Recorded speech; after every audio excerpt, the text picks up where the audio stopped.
If you're a podcast host, listen up, this one's for you. My name is Allie Jackson. I'm the host of Finding Mr. Height, a dating and relationship podcast that I've been doing for 4 years now, sharing my positive and practical approach to dating that's built on my own life experience. And I wanted to share another experience that I've had, my secret behind monetizing my show. It's called Red Circle, and I was just telling my colleague about how much I love their platform. With Red Circle, not only am I getting a seamless hosting experience, but I also love the support I receive in ad sales. It's not just typical ad sales either. It's targeted opportunities based on my show and my life. And the platform is super simple. You just set your preferences and Red Circle matches you with sponsors that align with your show. You can vet every opportunity and their platform gives you great analytics. More recently too, my Red Circle team has brought me opportunities outside of my podcast on social media to really augment the podcast partnerships, bring them full circle. I just can't recommend them enough. If you want to give it a try, go to redcircle.com to get your free trial. That's redcircle.com for a free trial.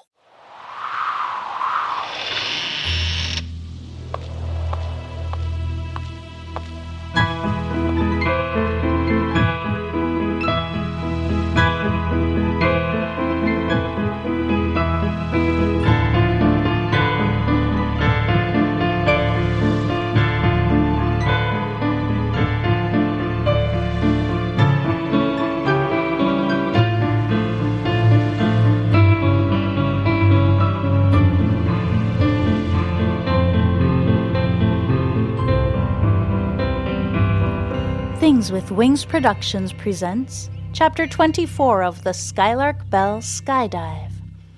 I'm your host, Melissa Oliveri. In last week's episode, Farfalla found herself rescued by an ancient mystical group of people and brought to their secret forest hideaway. In today's episode, we read Chapter 24, Time, in which Farfalla learns to navigate her new surroundings. Today's podcast partner is Something Rather Than Nothing. Host Ken Vellante does a phenomenal job of bringing art philosophy to the forefront and finding unique perspectives through his roster of guests. You can find an interview with me on the Something Rather Than Nothing podcast on my website, and check the show notes for a link to Something Rather Than Nothing. Now it's time to settle in, grab a blanket and a warm drink, and let's get started. I don't know what year it is.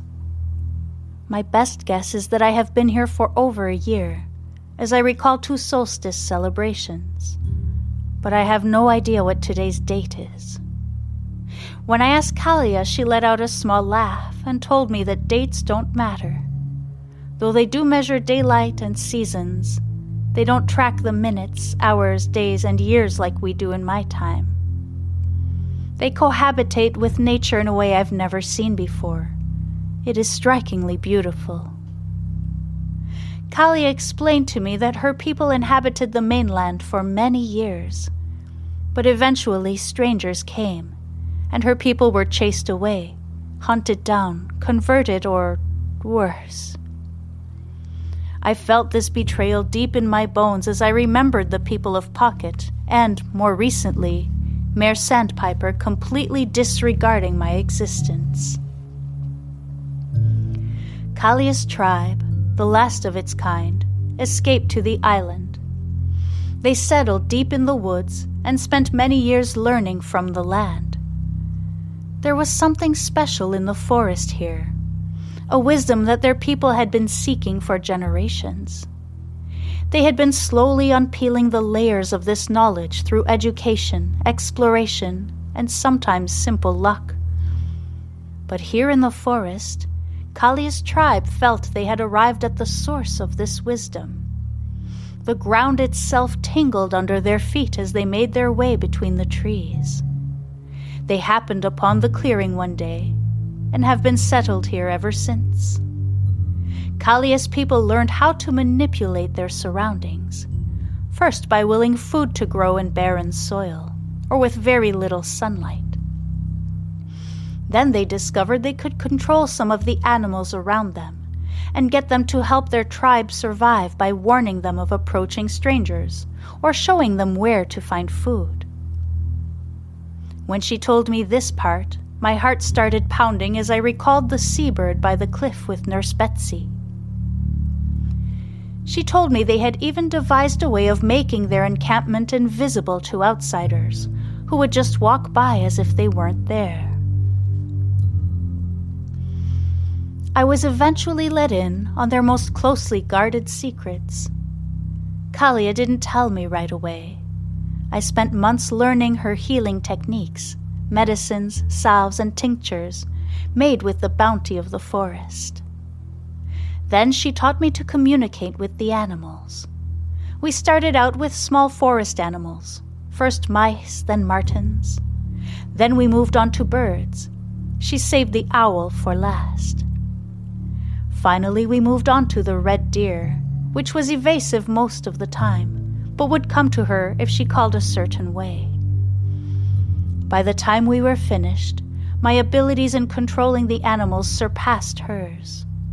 I would take walks through the forest with the red deer by my side, and we would share our secrets.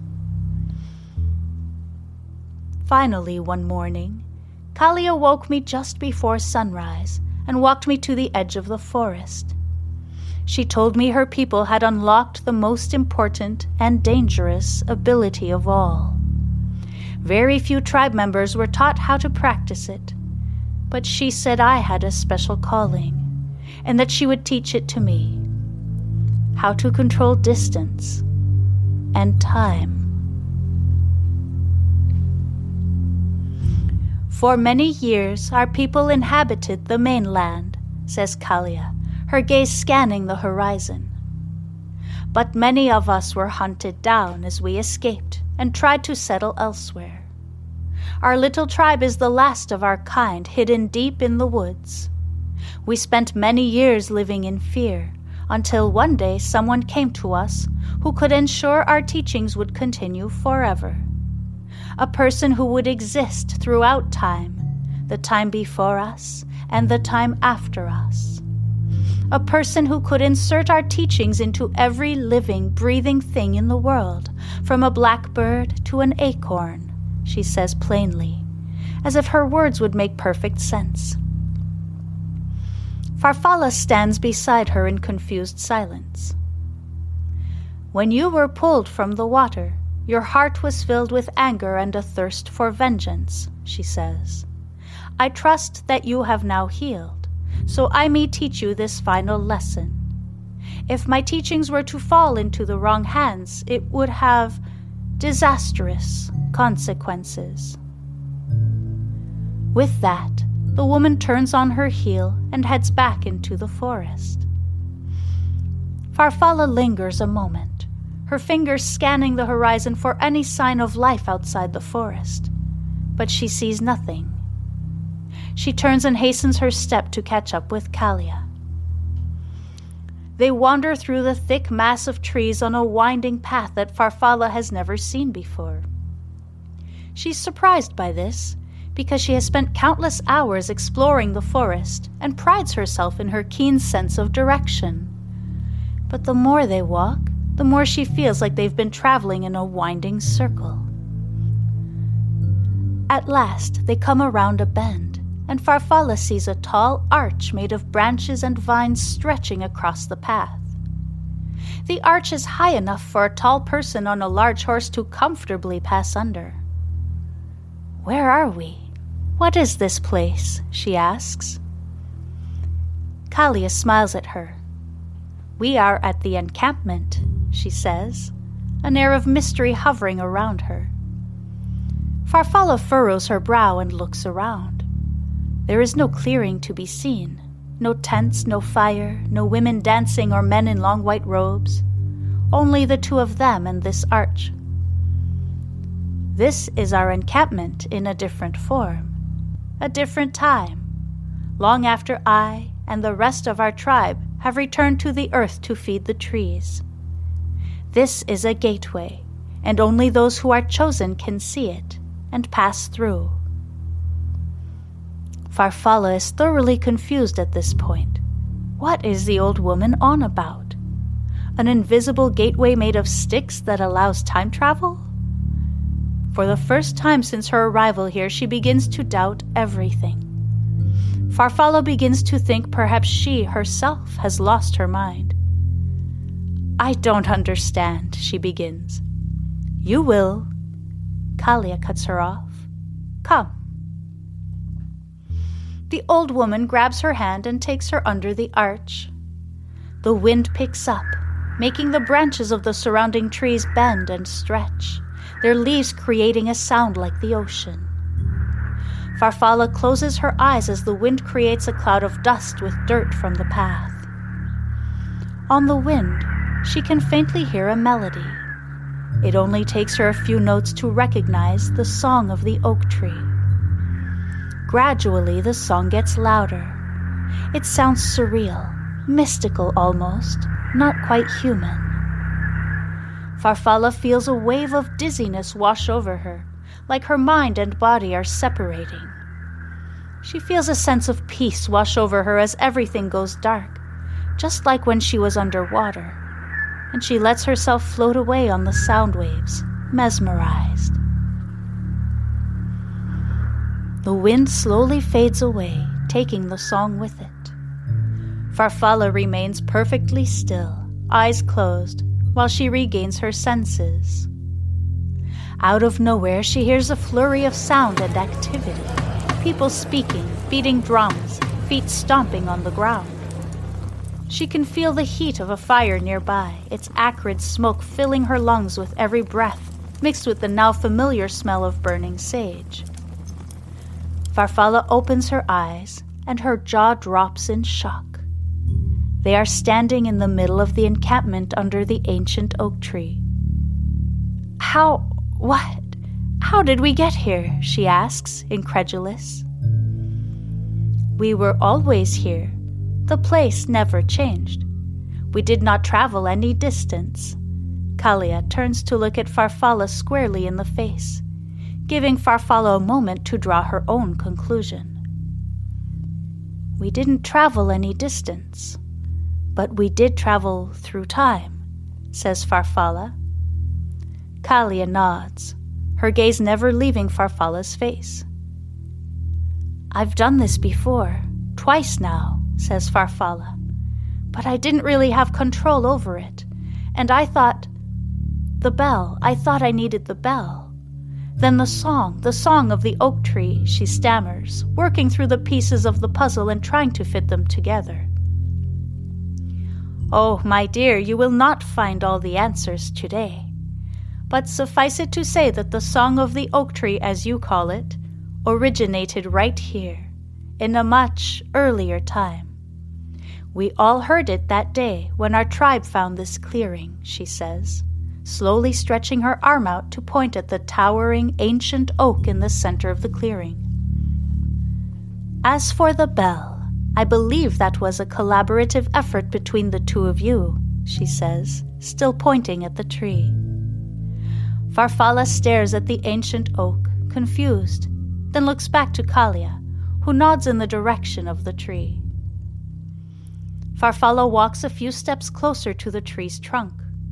She lays her palm flat against it and feels the deep grooves in its bark, much deeper than the oak tree at Meadow Lane. She can feel throbbing beneath her hand, like the tree has a pulse. She grasps the lowest branch and pulls herself up, then looks down at Kalia, who is standing below, a small crowd of tribe members gathering around her. Farfalla looks back up through the infinite branches of the ancient oak.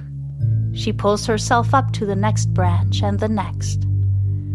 Finally, she chooses the perfect place to sit, closes her eyes, and leans her head against the tree's trunk.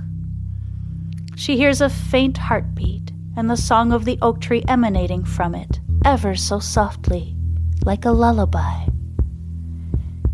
She stays perfectly still for a long moment, basking in the familiarity of the sounds. Eventually, she opens her eyes to look around.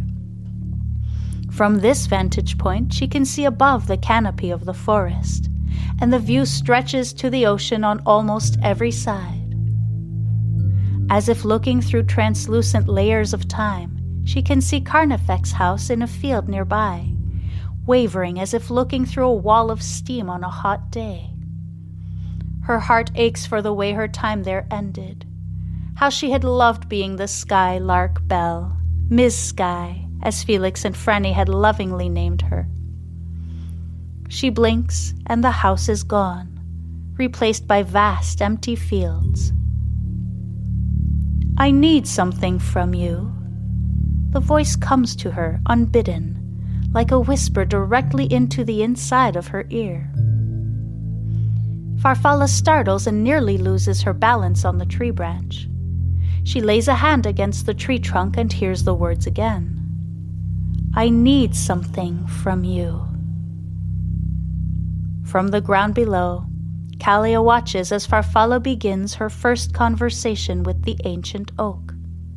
A first of many. Kalia turns and walks back to her tent. It is out of her hands now. Thank you so much for listening. Join me next week for Chapter 25, A Chaotic Swirl of a Dream, in which Farfalla dreams a kaleidoscope of images from her past, present, and future. The Skylark Bell is brought to you by Phaeton Starling Publishing and features original music by Canal. Leaving a rating or a review on your preferred podcast platform is incredibly helpful in getting the podcast to gain visibility so others can find and enjoy the story of the Skylark Bell. It's a quick, easy, and free way to support my work. If you'd like to support me further, you can also subscribe to Patreon, where you'll get early access to ad-free episodes, as well as digital downloads of the music and more. And be sure to follow me on social media for updates. I love to connect with listeners. Just check the show notes for all necessary links.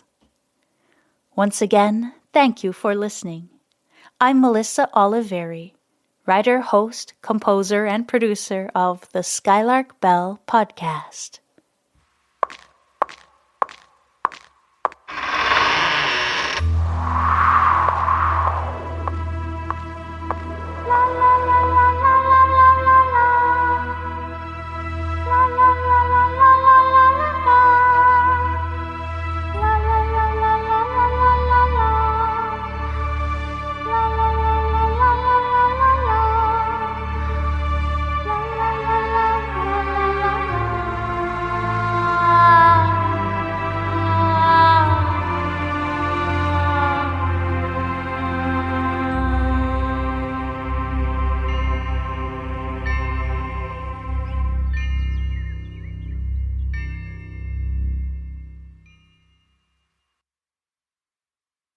If you're a podcast host, listen up, this one's for you. My name is Allie Jackson. I'm the host of Finding Mr. Height, a dating and relationship podcast that I've been doing for 4 years now, sharing my positive and practical approach to dating that's built on my own life experience. And I wanted to share another experience that I've had, my secret behind monetizing my show. It's called Red Circle, and I was just telling my colleague about how much I love their platform. With Red Circle, not only am I getting a seamless hosting experience, but I also love the support I receive in ad sales. It's not just typical ad sales either. It's targeted opportunities based on my show and my life. And the platform is super simple. You just set your preferences and Red Circle matches you with sponsors that align with your show. You can vet every opportunity and their platform gives you great analytics. More recently too, my Red Circle team has brought me opportunities outside of my podcast on social media to really augment the podcast partnerships, bring them full circle. I just can't recommend them enough. If you want to give it a try, go to redcircle.com to get your free trial. That's redcircle.com for a free trial.